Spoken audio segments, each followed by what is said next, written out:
เสียงธนีห้องตามไพลีป่าเขาสูงเนินค่ายดังเสียงของน้องเฮียเทินเทินหา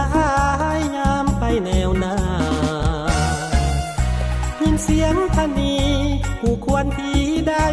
สุดแสนอาลัยคิดฮอดแก้วตาอยากกลับคืนมาห่วงสมองยอมทุกยอมทนเพื่อสาของตนสิ้นคนคดขี่เรื่องความหา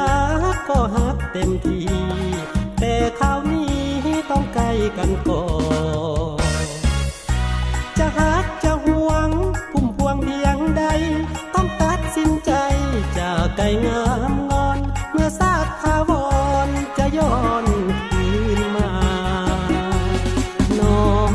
เอ๋ยน้องอย่าโศกเศร้าเหงาใจ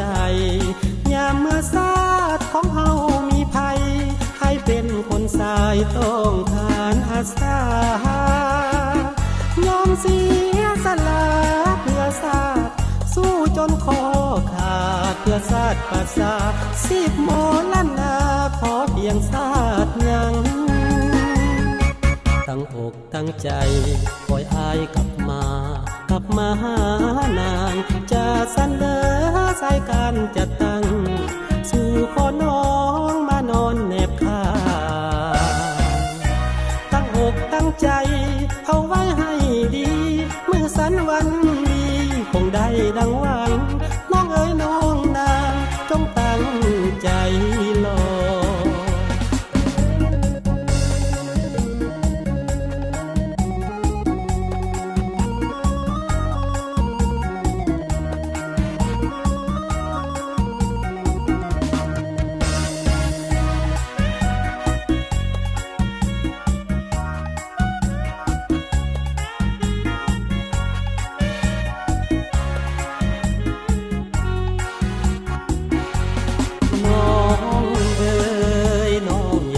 โศกเศร้าเหงาใจ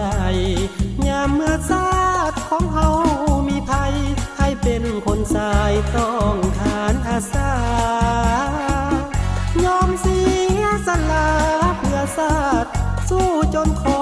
ขาดเพื่อศาสตร์ประสาทสิบหมอล้านนาขอเพียงศาสตร์ยังตั้งอกตั้งใจคอยอายกลับมา